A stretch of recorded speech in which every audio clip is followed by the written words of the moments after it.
வயலோ வயலோ வயலோ செழிக்க வாழ்வு தந்தானே, வயலோ வாழ்வு தந்தானே. அட பொன்னா விளையோ பூமிக்கு நல்ல விவரம் தந்தானே, உழவனின் உறவா வந்தானே.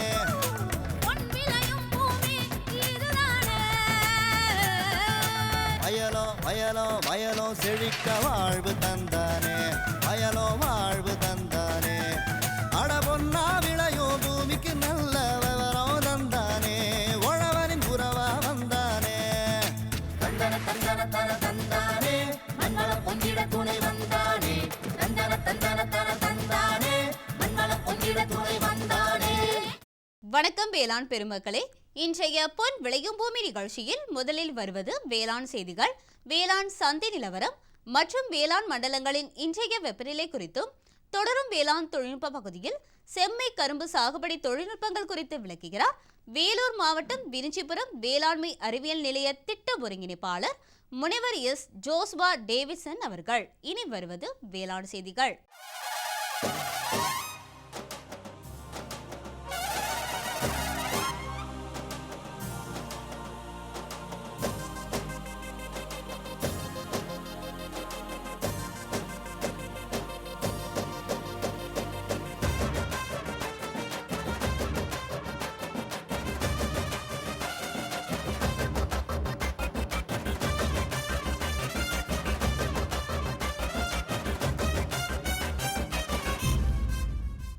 வணக்கம், வேளாண் செய்திகள்.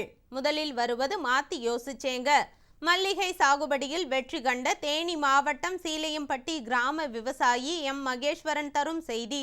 வேளாண் ஆலோசனை நேரத்தில் லொராந்தஸ் ஒட்டுண்ணி மேலாண்மை குறித்து முனைவர் வி செந்தில்வேல் தரும் விளக்கம். தொடர்ந்து ஊட்டி உழவர் சந்தையில் காய்கறிகளின் இன்றைய விலை நிலவரம். வேளாண் வானிலையில் தெற்கு மண்டல மாவட்டங்களுக்கான வேளாண் வானிலை மற்றும் அரியலூர் நாகப்பட்டினம் மாவட்ட வேளாண்மையாளர்களுக்கான பயிர் பாதுகாப்பு அறிவுரைகள், மீனவர்களுக்கான வானிலை முன்னறிவிப்பு. விரிவான செய்திகள். மாத்தி யோசிச்சேங்க.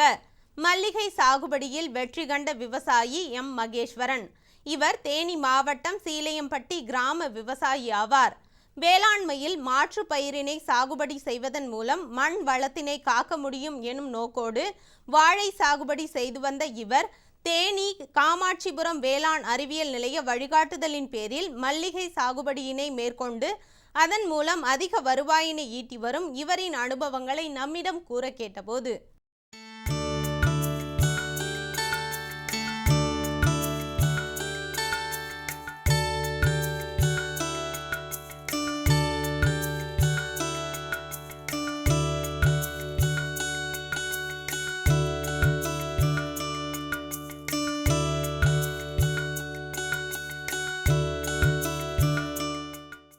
இதுக்கு முன்னாடி நீங்கள் என்ன பயிர் போட்டிருந்தீங்க? வாழை விவசாயம் பண்ணியிருந்தேன். வாழை வந்து ரொம்ப இந்த மழை இதுகளுக்கு தாங்க மாட்டேன்றக்காண்டி இப்போ நான் மாற்று பயிராக மல்லிகைப்பூ வந்து போட்டிருக்கேன். வாழையில் உங்களுக்கு என்னென்ன தொந்தரவு வந்தது? வாழையில் வந்து இந்த வெடி வேலை மாதிரி வர்றது, குருத்து இது மாதிரி தார் போட்டோன்னே ஒடிஞ்சு கீழே விழுந்துற மாதிரியெல்லாம் இருந்துச்சு. அதனால் சீலையம்பட்டி கிராமத்தில் வந்து மார்க்கெட்டு உருவானதுனால, பெரிய மார்க்கெட்டாக இருக்கிறதுனால மல்லிகை விவசாயம் பண்ணலாம்னு சொல்லி மல்லிகைப்பூ.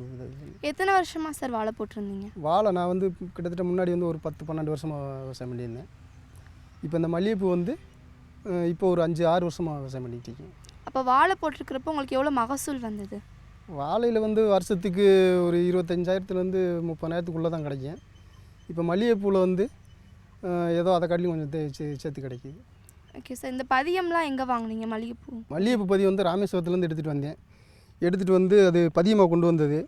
5க்கு 5 இடைவெளி வச்சு ஒரு அடி ஆழம் தோண்டி பதியம் வச்சேன். கீழே வந்து மாட்டு எருவு சாணம் அந்த இதுகள்லாம் போட்டு இந்த பதியை வச்சு வளர்த்துருக்கேன். ஒரு பதியம் எவ்வளவு? ஒரு பதியம் வந்து ₹2.50. மொத்தம் எவ்வளோ சார்? எத்தனை ஏக்கர் போட்டிருக்கீங்க? இப்போ நான் போட்டிருக்கிறது 1 ஏக்கர். உங்களுக்கு இங்கே மல்லிகை போடுறதுக்கு யாராட்டேருந்து சார் தொழில்நுட்பங்கள்லாம் வாங்கினீங்க? காமாட்சிபுரம் செண்டக் அறிவியல் வேளாண்மை மையத்துலேருந்து அவங்ககிட்ட நான் இது பண்ணினேன். அவங்க பண்ணி இதில் வந்து சின்ன சின்ன நோய்கள்லாம் வரும், இலைக்கு அடியில் வந்து ஒரு மஞ்சள் இது மாதிரி நோய்கள்லாம் வரும். அதுக்கெல்லாம் அவங்களுக்கு எனக்கு பயிற்சி கொடுத்துருக்காங்க.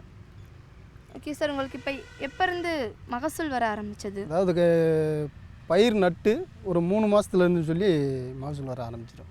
இப்போ எத்தனை தடவை எடுத்திருக்கீங்க? இது வந்து டெய்லி எடுக்கிறது. பூ வந்து டெய்லி எடுக்கிறது. டெய்லி காலையில் கட்டாயம் எடுத்தாங்க. எங்கே வந்து மார்க்கெட் பண்ணுறீங்க? சீலைமேட்டில் மார்க்கெட் இருக்குது. 1 கிலோ எவ்வளோவுக்கு போகும்? கிலோ வந்து சராசரியாக போகிறது 150 ரூபா 200 உள்ளே போகும். நீங்கள் எவ்வளோ எடுக்கிறீங்க இந்த ஸ்டேஜில்? நீங்கள் எவ்வளோ சார் இப்போ எடுக்கிறீங்க? 1.5 கிலோ எடுக்கிறோம். கிலோ வந்து 200 உள்ளே போகும். உங்களுக்கு இப்போ கட்டுப்படி ஆகுதா?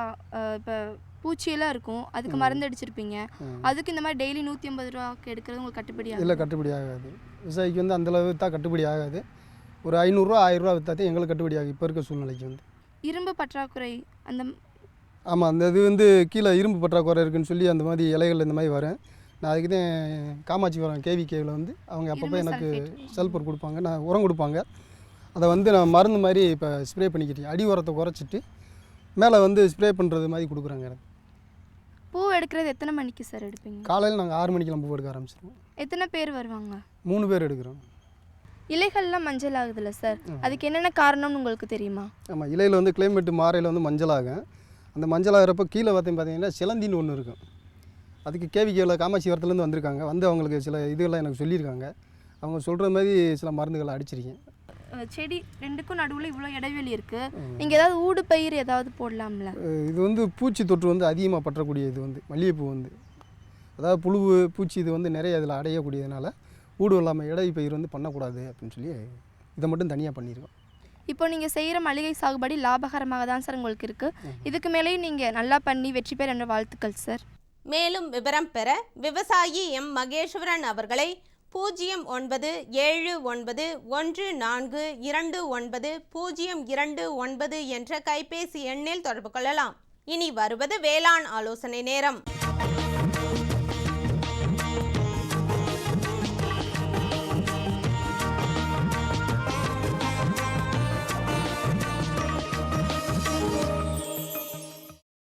மா, பலா, சப்போட்டா போன்ற பழப்பயிர்களை லொராந்தஸ் ஒட்டுண்ணி பெருமளவில் பாதிப்பினை ஏற்படுத்துகின்றது. இதன் மூலம் மகசூல் இழப்பு 40% முதல் 50% வரை ஏற்படுகின்றது. இதனை முறையான தொழில்நுட்பங்களை மேற்கொண்டு லொராந்தஸ் ஒட்டுண்ணிகளிடமிருந்து பழப்பயிர்களை பாதுகாப்பதற்கான வழிமுறைகள் குறித்து வேலூர் மாவட்டம் விரிஞ்சிபுரம் வேளாண்மை அறிவியல் நிலைய பயிர் நோயியல் துறை உதவி பேராசிரியர் முனைவர் வி செந்தில்வேல் அவர்கள் தரும் விளக்கம். இப்பொழுது பழவகை தோட்டங்களில் லொராந்தஸ் என்ற ஒட்டுண்ணியை பற்றி அது எவ்வாறு தாக்குகின்றது, அதன் மேலாண்மை செய்வது எப்படி என்பது பார்ப்போம். இப்போ பழவகை தோட்டமாகிய மா, பலா, கொய்யா, மாதுளை, சப்போட்டா, நெல்லிக்காய் இதேமாரி பழவகை தோட்டங்களில் லொராந்தஸ் என்ற ஒட்டுண்ணியின் தாக்கமானது மிகவும் அதிகமாக இருக்கிறது. இந்த ஒட்டுண்ணியானது மரத்தின் கிளைகளில் வளர்ந்து அது வந்து ஒரு செடியாக வளர்ந்து மரத்தினில் உள்ள நுண்ணூட்டத்தையும் சத்து பொருளையும் எடுத்துக்கொண்டு அந்த செடியானது இன்னொரு மரமாக அதே மரத்தில் வளர்ந்து கொண்டு இருக்கிறது. இப்போ பார்த்திங்கன்னா சப்போட்டா என்ற மரத்தில் இந்த ஒட்டுண்ணியானது இங்கே புதுசாக வளர்ந்து காணப்படுகிறது. இந்த இலைக்கும் வேறுபாடு நீங்கள் பார்க்கலாம். இது வந்து சப்போட்டா, இது வந்து லொராந்தஸ் என்ற ஒட்டுண்ணி. இந்த ஒட்டுண்ணியானது இந்த முண்டானது மரத்தின் கிளையில் முடிச்சு போன்று அதனுடைய வேர் பகுதி பாய்ந்து இந்த ஒட்டுண்ணியானது மிகவும் மரம் போல வளர்ந்து இந்த மரத்திற்கு பாதிப்பு ஏற்படுகின்றது. இந்த லொராந்தஸ்னால் என்ன? இது வந்து ஒரு ஆஞ்சியோஸ்போம் என்ற வகையை சேர்ந்த ஒரு செடி. இந்த செடியானது பார்சியல் ஸ்டெம் பாரசைட் அப்படின்னு சொல்லி இங்கிலீஷில் சொல்லுவோம். அதாவது பகுதி ஒட்டுண்ணி. ஒட்டுண்ணின்னா என்ன? அதுக்கு தேவையான நுண்ணூட்டச்சத்தும் தண்ணியும் அந்த ஹோஸ்ட் பிளான்ட்ன்ற இன்னொரு மரத்தில் இன்னொரு உயிரிலிருந்து எடுத்துக்கும். இந்த லொராந்தஸ் என்ற ஒட்டுண்ணியானது இந்த சப்போட்டா மரத்திலிருந்து நுண்ணூட்டத்தையும் தண்ணியும் எடுத்துக்கிட்டு இந்த லொராந்தஸ் ஒட்டுண்ணியோட பூவானது வந்து இளஞ்சிவப்பு நிறத்தில் இல்லை சிவப்பு நிறத்தில் காணப்படும். இது பூ பூத்து காய்த்து பழமாக மாறும். இந்த விதையை பரப்புவதற்கு முக்கிய மூலப்பொருளாக இந்த குருவி செயல்படுகிறது.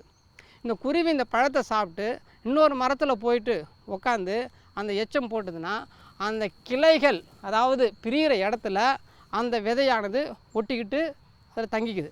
அப்படி தங்கின பிறகு ஜூலை மாதம் ஆகஸ்ட் மாதம் மழைக்கால பருவம் வருது. அப்படி வரும்போது இந்த ஒட்டுண்ணியானது வளர ஆரம்பிக்குது. இதே போல் இந்த இடத்துல சந்திப்பில் வளர ஆரம்பிக்குது. இது மேலாண்மை செய்வதற்கு சிறந்த முறையை வந்து அதை ஒடித்து எடுக்கணும். அந்த அந்த அந்த இன்ஃபெக்ஷன் சைட்டுன்னு சொல்லுவோம் இல்லையா, இந்த 2 இடம் சந்திக்கிற இடத்துலேருந்து ஒரு 5 சென்டிமீட்டர் உள்நோக்கி அந்த கிளையை கட் பண்ணிடணும், வெட்டி எடுத்து அப்புறப்படுத்திடணும். அப்புறம் எடுத்து பண்ண பிறகு 2,4-Dன்ற சோடியம் சால்ட், அதாவது நம்மளுக்கு வந்து இது கடையில் கிடைக்கும் 2,4-D சோடியம் சால்ட்டுன்ற உப்பு 1% கரைசலை நம்ம தயார் செய்யணும். அந்த 1% கரைசல்னா 1 லிட்டர் தண்ணி எடுத்துக்கிறோம். இந்த 1 லிட்டர் தண்ணிக்கு 10 கிராம், 1 லிட்டர் தண்ணிக்கு 10 கிராம். இந்த 10 கிராம் பவுடரை நாம் இந்த தண்ணியோட கலந்து அந்த 2,4-D கரைசலை நல்லா கலந்துக்கிறோம்.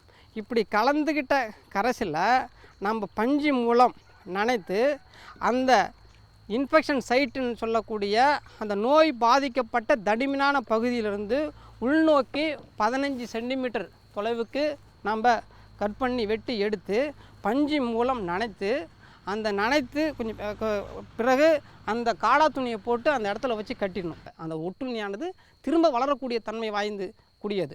அதனால தான் இந்த 2,4-Dன்றது ஒரு களைக்கொல்லி. இந்த களைக்கொல்லியானது அந்த வேர் பகுதியில் இருக்கிற அந்த ஒட்டுண்ணியினுடைய வேரை இதை கொஞ்சம் சாவடிச்சிடும். அதுக்காக தான் நம்ம வந்து இந்த களைக்கொல்லியை பஞ்சில் நனைச்சி காடா துணியை போட்டு நம்ம கட்டினோம்னா அந்த கட் பண்ண இடத்துல திரும்ப முளைக்காமல் இந்த ஒட்டுண்ணியை நாம் பாதுகாக்கலாம். 2,4-D என்ற ஒரு களைக்கொல்லியானது சாதாரண மருந்து கடையில் கிடைக்கும். இது 1/2 கிலோனுடைய விலையானது 150 ரூபாயிலிருந்து 170 ரூபா வரையிலும் கிடைக்கும். நம்ம அதை வாங்கிட்டு வந்து நம்ம தண்ணியில் கரைச்சி ஒரு மரத்துக்கு ஒரு 10 கிராம் இருந்தாவே போதும். அதாவது 1 லிட்டர் தண்ணியில் நினச்சி நம்ம ஒரு 10 இடத்துல இன்ஃபெக்ஷன் இருந்ததுன்னா அதை நம்ம நினச்சி கட்டி இதை மேலாண்மை செய்யலாம். மேலும் விவரம் பெற முனைவர் வி செந்தில்வேல் அவர்களை 097867300806 என்ற கைபேசி எண்ணில் தொடர்பு கொள்ளலாம். விளம்பர இடைவேளைக்கு பிறகு வேளாண் செய்திகள் தொடரும். சுகமாய் பரவும் நறுமணத்தில், சுவை எனும் இன்பத் தோட்டத்தில், வளர்ச்சி எனும் பாதையில், மலர்ந்திருக்கும் புன்னகையில், பசுமையான செடிகளில், பெரிய பெரிய வர்த்தகங்களில், தேனீக்களின் ரீங்காரத்தில், மகிழ்ச்சியின் இன்ப ஒலியில். NHM தோட்டக்கலை இயக்கம். எங்கள் விருப்பம் உங்களது புன்னகை. இனி வருவது வேளாண் சந்தை.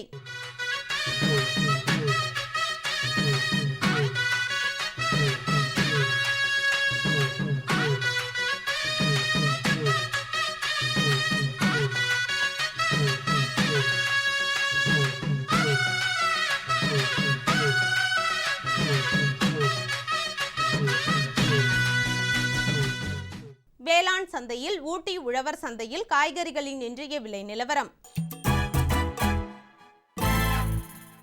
கத்தரிக்காய் 1 கிலோ 64 ரூபாய்க்கும், வெண்டைக்காய் 1 கிலோ 32 ரூபாய்க்கும், அவரைக்காய் 1 கிலோ 44 ரூபாய்க்கும், சின்ன வெங்காயம் 1 கிலோ 44 ரூபாய்க்கும், பெரிய வெங்காயம் 1 கிலோ 30 ரூபாய்க்கும், பச்சை மிளகாய் 1 கிலோ 36 ரூபாய்க்கும், தக்காளி 1 கிலோ 36 ரூபாய்க்கும், கறிவேப்பிலை கட்டு 1 5 ரூபாய்க்கும், கொத்தமல்லி கட்டு 1 5 ரூபாய்க்கும், புதினா கட்டு 1 8 ரூபாய்க்கும் விற்பனை செய்யப்பட்டது. இனி வருவது வேளாண் வானிலை.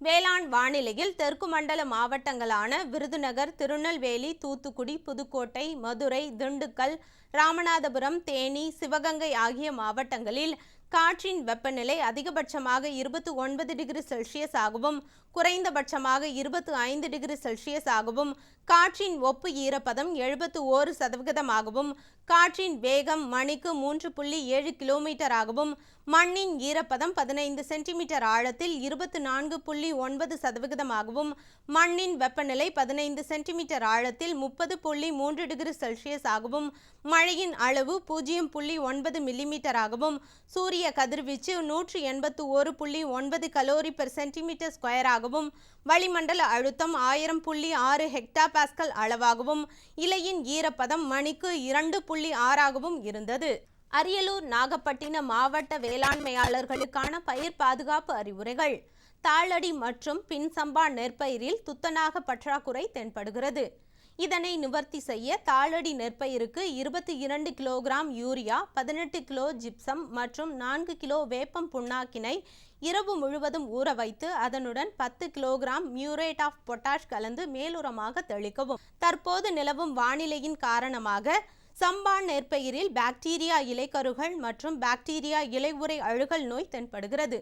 இதனை கட்டுப்படுத்த 20% பசுஞ்சாண கரைசலை நோய் தென்பட்டவுடன் ஒரு முறையும் பிறகு 15 நாட்கள் கழித்து ஒரு முறையும் தெளிக்கவும். மீனவர்களுக்கான வானிலை முன்னறிவிப்பு.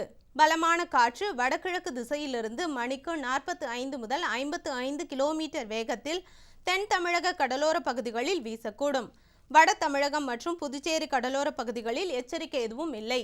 இத்துடன் இன்றைய வேளாண் செய்திகள் நிறைவடைந்தன. நன்றி, வணக்கம்.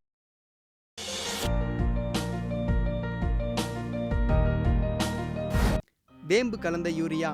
சிறந்த உற்பத்திக்காக வேம்பு கலந்த யூரியா நம் நாட்டிலேயே 70 லட்சம் டன்னாக அதிகரிக்க 6 ஆலைகள் சீரமைக்கப்படுகின்றன.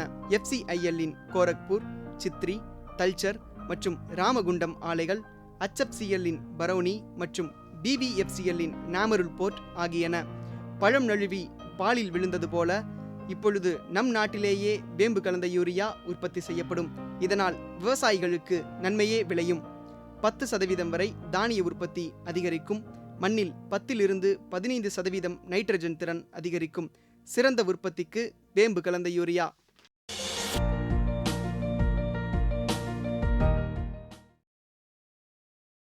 நமது பொதிகையில் வியாழந்தோறும் பிற்பகல் 12:05 முதல் 1 மணி வரை வேளாண் களம் நேரலை நிகழ்ச்சி.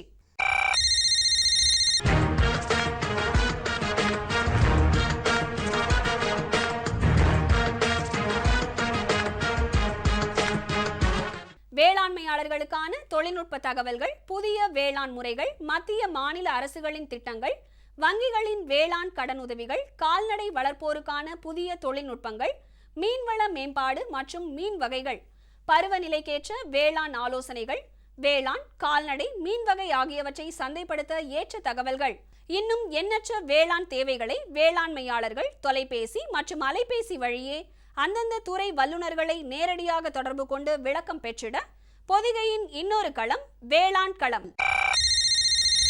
நேரலை நிகழ்ச்சி.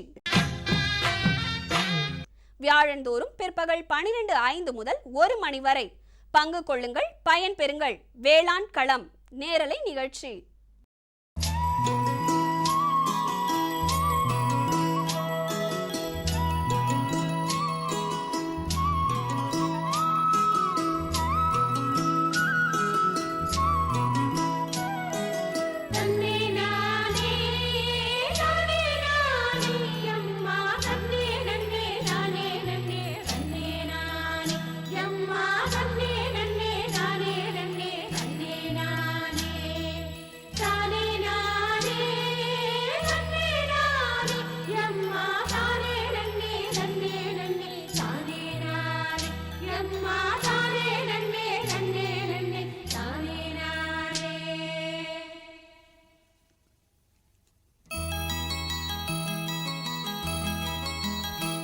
தமிழகம் கரும்பு சாகுபடி பரப்பளவில் 3வது இடத்தை பிடித்துள்ளது. சுமார் 20 லட்சம் ஹெக்டேரில் கரும்பு சாகுபடி செய்யப்பட்டு வருகின்றது.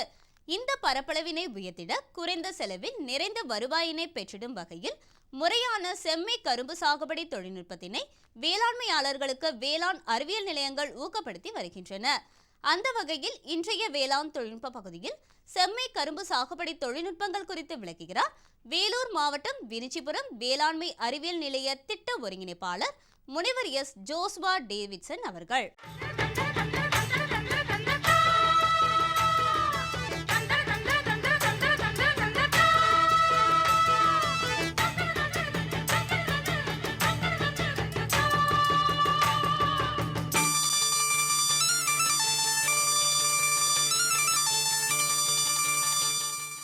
கரும்பு சாகுபடியில் தமிழ்நாட்டை பொறுத்தவரையில் தமிழ்நாடு பரப்பளவில் 3வது இடத்தில் இருக்கிறது. சுமார் 2 லட்சம் ஹெக்டேர் அளவு தமிழ்நாட்டில் பயிரிடப்படுகிறது. நாம் உற்பத்தியில் எடுத்துக்கொள்வோமானால் இந்திய மாநிலங்களில் முதலாவதாக நாம் இருக்கிறோம். இந்த உற்பத்தி அதிகரிக்கும் வகையில், இன்னும் அதிகமான உற்பத்தி அதிகரிக்கும் வகையில் இந்த செம்மை கரும்பு சாகுபடி தொழில்நுட்பங்களை வேளாண் மக்களுக்கு நாங்கள் அறிமுகப்படுத்தி வருகிறோம். இதில் முதலாவதாக, இந்த தொழில்நுட்பத்தில் முதலாவதாக நம்ம எடுத்துக்கொள்ளும் போது, சாதாரண முறையில் விதைக்கரணை நாம் தயாரிப்பது முதற்கொண்டு அறுவடை வரை இந்த செம்மைக்கரும்பு சாகுபடி முறையானது ஒரு மாற்று அமைப்பாக அமைகிறது. செம்மைக்கரும்பு சாகுபடியில் வெறும் 5000 நாற்றுகள் அல்லது 5000 பருக்களே போதுமானதாகும். அடுத்ததாக நாற்று நடவு முறைகளை நாம் பார்க்கும்போது சாதாரண முறையில் வரிசைக்கு வரிசை 2 அடி வைத்து நாம் நாற்று நடவு செய்கிறோம். செம்மைக்கரும்பு சாகுபடியில் வரிசைக்கு வரிசை 5 அடி இடைவெளியும் நாற்றுக்கு நாற்று 2 அடி இடைவெளியும் பராமரிக்க வேண்டும். அடுத்ததாக நாம் பார்க்கும்போது செம்மைக்கரும்பு சாகுபடியில் அதாவது இடைவெளி அதிகமாக இருப்பதால் நாம் ஊடுபயிர் நாம் பயன்படுத்தலாம். முதல் 3 மாதங்கள் காய்கறிகள், பயிர் வகைகள், பழ வகைகள் போன்ற ஊடுபயிர்களை நாம் பயன்படுத்தலாம். செம்மைக்கரும்பு சாகுபடியில் 5 அடி இடைவெளி வைப்பதால் காற்றோட்டம் மற்றும் சூரிய ஒளி அதிகமாக நமக்கு வருவதால் அந்த பயிர் நன்றாக வளர்ச்சி அடைந்து அதிக மகசூலை தருகிறது. இந்த செம்மைக்கரும்பு சாகுபடியில் நாம் பார்த்தோமானால் சராசரியாக 15 கிளைப்புகள் நாம் கொண்டு வர முடியும். இவ்வாறு 15 கிளைப்புகளும் 5000 நாற்றுகளில் ஒரு ஏக்கரில் நாம் செய்யும் போது சுமார் 70லிருந்து 100 டன் வரை நாம் மகசூல் எடுக்க முடியும். இது ஒரு அற்புதமான ஒரு சாகுபடி முறையாகும். இந்த சாகுபடி முறையில் தண்ணீர் உபயோகிக்கும் அளவு மிக குறைவாகவே நாம் பயன்படுத்துகிறோம். ஏனென்றால் 5 அடி இடைவெளியில் நாம் சொட்டு நீர் பாசனம் நாம் பயன்படுத்த முடியும். எனவே தண்ணீர் உபயோகிக்கும் திறன் மற்றும் அதன் அளவு குறைகிறது. இதனால் நாம் பார்க்கும்போது அதாவது மூலப்பொருட்கள் நாம் இந்த சாகுபடியில் பயன்படுத்துவது குறைவாகவே அமைகிறது. அடுத்ததாக நாம் எவ்வாறு இந்த செம்மைக்கரும்பு சாகுபடியை தொழில்நுட்பத்தை பயன்படுத்துவது என்று பார்க்கலாம். முதலாக நன்கு வளர்ந்த நல்ல வீரியமுள்ள கரும்பு விதை கரணைகளை நாம் தேர்ந்தெடுக்க வேண்டும். மேல் பாகத்திலுள்ள ஒரு கணுவை நாம் வெட்டிவிட வேண்டும். அதேபோல் அடிப்பாகத்திலுள்ள 3 அல்லது 4 கணுக்களை நாம் அகற்றிவிட வேண்டும். இடைப்பட்ட இடைக்கணுக்களை நாம் விதைப்பருக்களுக்காக நாம் எடுத்துக்கொள்ளலாம். ஒரு ஏக்கருக்கு 5000 விதைப்பருக்கள் தேவைப்படுகின்றன. எனவே அதை தயாரிக்க விதைப்பரு செதுக்கும் கருவி அல்லது மோட்டாரால் இயங்கக்கூடிய விதைப்பரு எடுக்கும் இயந்திரத்தை நாம் பயன்படுத்தலாம். சாதாரணமாக விதைப்பரு எடுக்கக்கூடிய கருவியை பயன்படுத்தினோமானால் 450லிருந்து 500 பருக்கள் 1 மணி நேரத்தில் நாம் தயாரிக்கலாம்.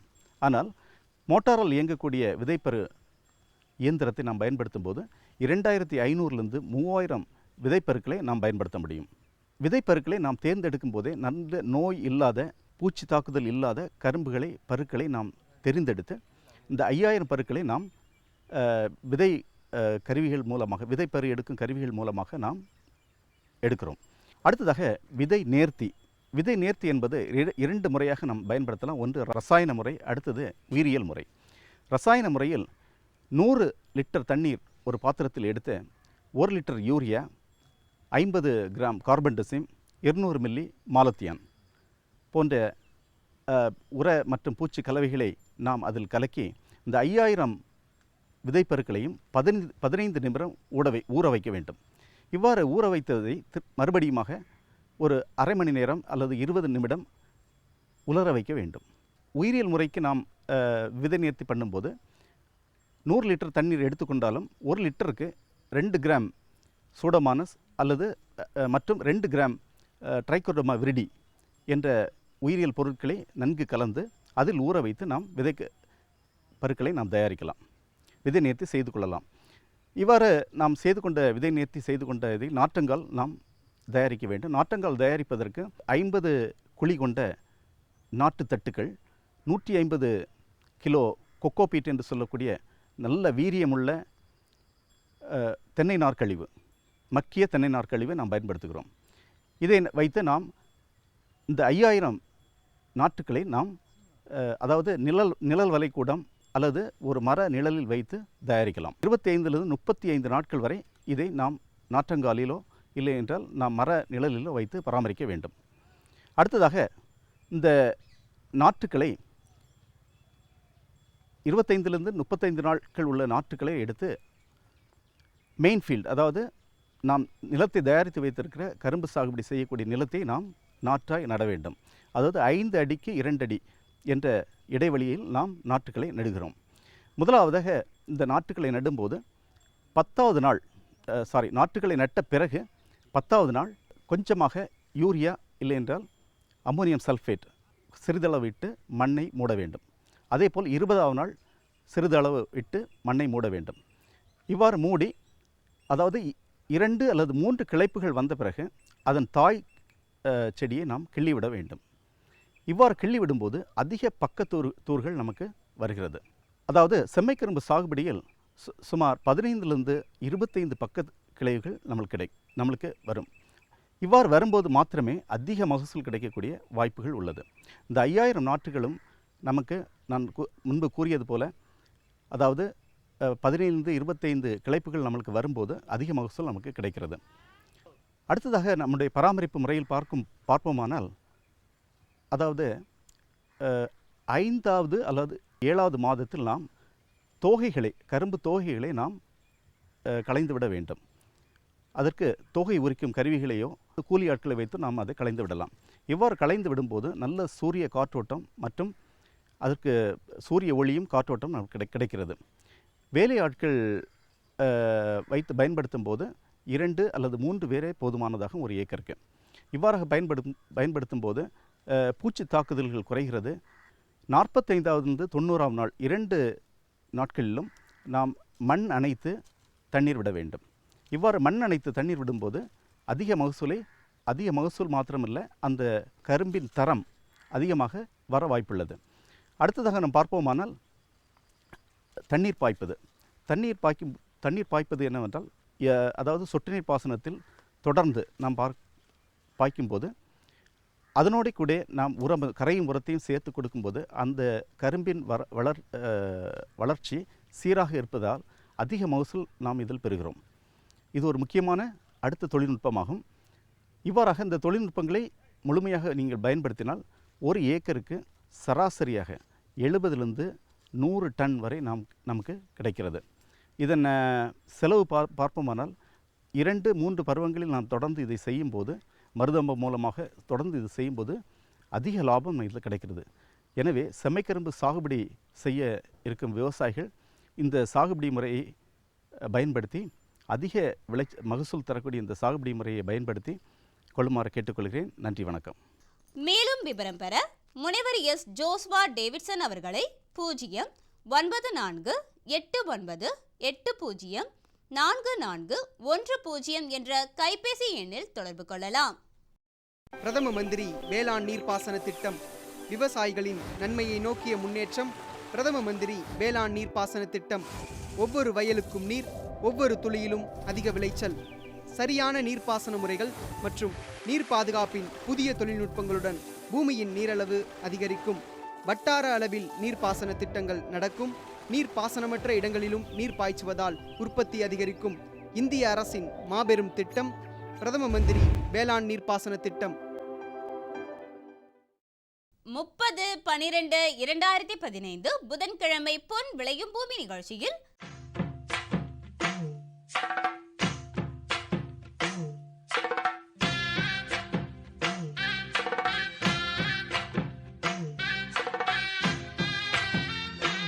மாத்தி யோசிச்சேங்க.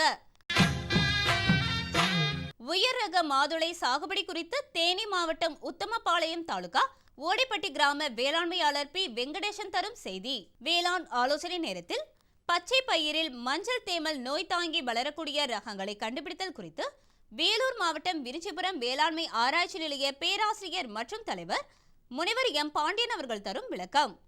வேளாண் தொழில்நுட்ப பகுதியில் முள்ளிலா கத்திரி ஆராய்ச்சி குறித்து வேலூர் மாவட்டம் விருச்சிபுரம் வேளாண்மை ஆராய்ச்சி நிலைய பேராசிரியர் மற்றும் தலைவர் முனைவர் எம். பாண்டியன் அவர்கள் தரும் விளக்கம் ஆகியன இடம்பெறும். மீண்டும் நாளைய பொன் விளையும் பூமி நிகழ்ச்சியில் பல புதிய தகவல்களோடு சந்திப்போம். நன்றி, வணக்கம்.